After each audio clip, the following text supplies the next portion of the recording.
Muito bem, na videoaula passada eu tive um problema porque houve muita reclamação. Os alunos me escreveram, ligaram, mandaram mensagem, pediram para que eu pudesse explicar como os parâmetros da viga tinham sido calculados. Então, obviamente, atendendo a pedidos, porque eu jamais vou deixar vocês insatisfeitos, eu vou fazer esses cálculos explicitamente. Então, eu sei que na matriz prop eu já coloquei tanto as unidades quanto os valores desses parâmetros utilizados no cálculo da matriz de rigidez da viga. Pode perceber que em diversas células eu vou precisar do φ, do lambda e do ρ. E insisto, não é somente nessas células que eu mostrei. Ao longo de toda a matriz de rigidez da viga, esses parâmetros aparecem multiplicando o m, que é o cosseno do θe, e o n, que é o seno do θe. Extraído do formulário, nós temos essas equações para fazer o cálculo desses parâmetros e em todos eles eu preciso do comprimento dos elementos que se comportam como vigas e também da multiplicação do módulo de elasticidade vezes o momento de inércia da seção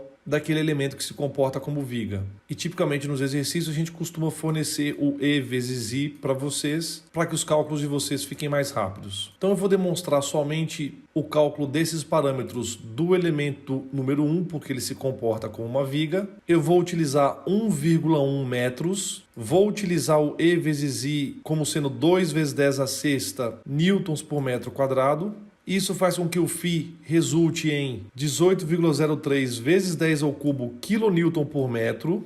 O lambda resulta em 9,92 vezes 10 ao cubo quilonewtons. Opa, errei, o valor está aqui. E o ρ resulta em 3,64 vezes 10 ao cubo quilonewtons vezes metro. Pois bem, só para deixar registrado, eu passei para cá as fórmulas desses parâmetros, para que você saiba em qualquer parte da aula de onde é que esses parâmetros vieram.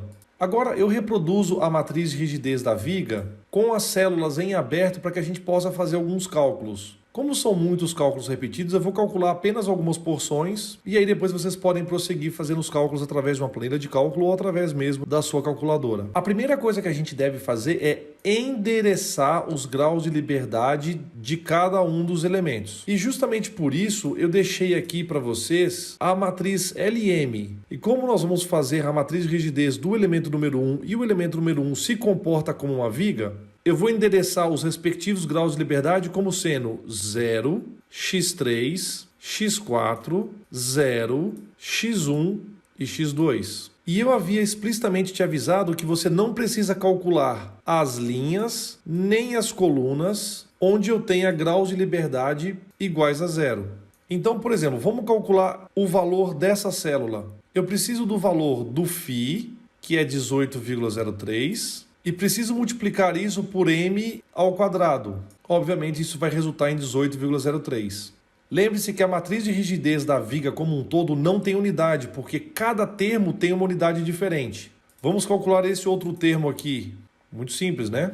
Como ele vale o próprio ρ, 3,64.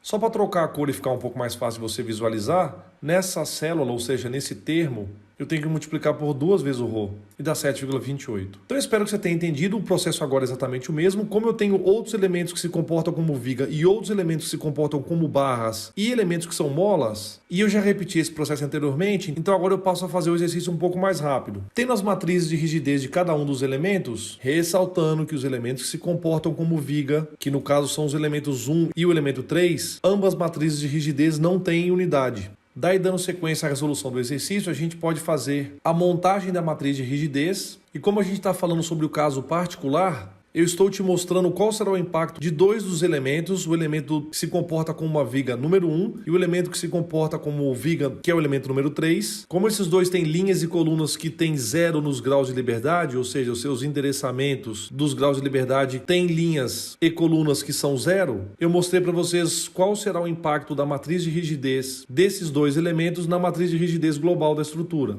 Obviamente eu deveria ter te mostrado também da barra número 4, também da barra número 5 e também na mola número 2, porque todos eles têm graus de liberdade nulos, mas eu só quis te mostrar desses dois elementos novos porque são dois elementos que se comportam como viga e eles têm 6 graus de liberdade. Passamos para o processo de assembly e aí eu já agrupo essas duas informações que a gente tem que obrigatoriamente demonstrar o processo de sobreposição e também calcular o determinante da K alfa, que nesse caso deu diferente de 0, portanto eu tenho uma solução única, o que me permite determinar o x alfa. E só nesse exercício eu fiz uma conversão de unidades, porque as unidades que saem originalmente dos cálculos seriam metros e radianos, e eu fiz uma conversão para milímetros e graus, para que vocês tivessem uma interpretação física melhor dos graus de liberdade θ, que são os graus de liberdade que contemplam a inclinação da linha neutra dos elementos que estão sujeitos à flexão. Daí eu apresento para vocês a geometria deformada dessa estrutura, e a gente pode refazer um cálculo que a gente já havia feito em um exercício anterior, que é o coeficiente de segurança flexão, no caso, no centro do elemento número 1. Agora que eu tenho todos os graus de liberdade calculados, eu consigo calcular o vetor de forças e carregamentos no elemento número 1. Ao utilizar F1 é K1 vezes X1, eu levo em conta a matriz de rigidez do elemento 1 e o vetor de graus de liberdade do elemento 1.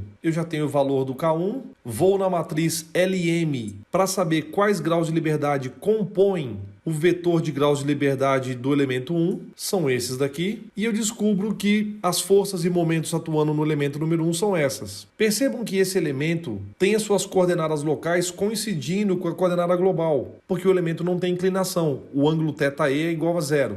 Então, o vetor de carregamentos nas coordenadas locais vai ser igual ao vetor de carregamento nas coordenadas globais, e fica muito fácil de eu representar esse elemento para vocês. Respectivamente, a força em U no primeiro nó, a força em U no segundo nó, a força em V no primeiro nó, a força em V no segundo nó, e agora uma novidade, que é o momento no primeiro nó e o momento no segundo nó. Notem, por favor, que eu terei forças associadas aos graus de liberdade U e V, e terei momentos associados aos graus de liberdade θ. Então, só para ilustrar isso para vocês, eu coloquei os vetores aqui. No caso, eu pedi o coeficiente de segurança flexão no centro do elemento 1. O que eu deveria ter feito? Eu deveria ter feito o método dos cortes.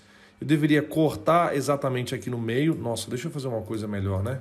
Eu deveria cortar aqui no meio, agora sim, e transportar esse momento para cá. Ficaria 6,56 kN por metro, e descontar o momento de 5,94 kN vezes a metade de 1,1 metros. Aí eu teria o momento resultante no centro do elemento 1. Estou te falando o que eu deveria ter feito, porque eu notei que eu fiz o cálculo do coeficiente de segurança levando em conta o pior momento. E como eu tenho outra aula para gravar na sequência, eu não vou fazer os cálculos nesse instante. Então peço a gentileza de vocês mudarem o enunciado do exercício para calcular o coeficiente de segurança flexão, que daí minha resposta dá certa. Eu peguei o maior momento, obviamente o enunciado do exercício deveria pedir o coeficiente de segurança no elemento 1, mas eu também já deixei indicado como você faria. Peguei o WF que foi dado no enunciado do exercício e calculei que a tensão atuante máxima é dessa ordem de grandeza. Ora, como eu tenho o limite de escoamento do material, que é dado no enunciado do exercício, que no caso seria 1.200 MPa, me permite detectar que eu tenho um coeficiente de segurança menor do que 1, porque a tensão atuante é maior do que a tensão de escoamento. Então nós teremos um problema sério nesse exercício. E obviamente, como engenheiras e engenheiros, o que eu espero de vocês? Recomendações para tornar o projeto viável. Uma recomendação bastante rápida e simples seria aumentar o σe desse material. Ou, se possível, reduzir as forças para que os momentos atuantes fossem inferiores a esse. E para a gente finalizar agora, eu vou calcular o deslocamento vertical no ponto W. Para fazer isso, eu vou ter que usar essa equação, que é a equação da interpolação para elementos que se comportam como uma viga. Você vai perceber que todas as interpolações são feitas nas coordenadas locais, e no caso de uma viga, eu vou levar em conta o V do primeiro nó, o V do segundo nó, o θ do primeiro nó e o θ do segundo nó. E eu preciso fazer o cálculo das funções de forma no ponto W, ou seja, essas funções de fórmula N1, N2, N3 e o N4 deveriam ser calculadas para o ponto W. Nesse exercício, vocês vão perceber que as coordenadas locais coincidem com as coordenadas globais, porque esse elemento de viga está na horizontal. Caso ele não estivesse, vocês teriam que usar a matriz de transformação de base T, obviamente a matriz da viga. Então eu vou lançar a mão das equações que regem as funções de forma. Eu coloquei cada uma com uma cor diferente para que você possa perceber a influência de cada uma delas. Outro ponto fundamental, eu vou lançar a mão da matriz de incidência para que você possa entender qual é a numeração dos nós internos desse elemento. Então, esse elemento é numerado do nó 3 para o nó 2. Então, a coordenada local desse elemento começa aqui. Então, o x do elemento W vai ser 1,8 menos 0,8 é igual a 1 metro. Se o elemento tivesse sido numerado de 2 para 3, daí minha coordenada local seria iniciada no nó 2. E o x barra w, esqueci de colocar um barra ali em cima, x barra w seria 0,8 metros. Nós já discutimos sobre isso em exercícios anteriores. E como eu quero descobrir a estimativa do deslocamento do ponto W, e o ponto W está no elemento 3, eu preciso conhecer os graus de liberdade do elemento 3. Por se tratar de uma viga, eu tenho U, V e θ do primeiro nó, U, V e θ do segundo nó. Então, logo de cara, você consegue perceber que o V1 nesse elemento é 0 e o θ1 também é 0, o que tornaria desnecessário o cálculo de N2 no ponto W e N1 no ponto W. Mas fica tranquilo, eu vou fazer só para a gente exercitar. Daí, o V do segundo nó seria o x3 e o θ do segundo nó seria o x4. Vamos fazer isso então. Vou pegar o vetor de graus de liberdade xα que a gente detectou agora há pouco.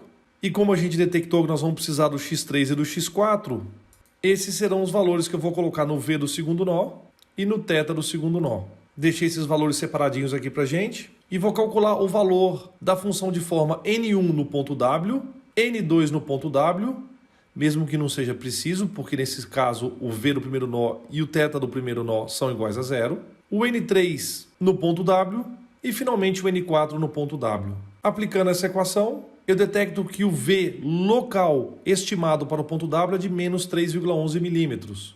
Caso as coordenadas locais não coincidissem com as coordenadas globais, eu teria que voltar e apresentar esse valor na escala global, como nós estamos acostumados a fazer quando a gente tem casos de interpolação. Por isso eu teria que usar a matriz de transformação de base da viga novamente. Beleza? Espero que vocês tenham gostado. Fim. Obrigado.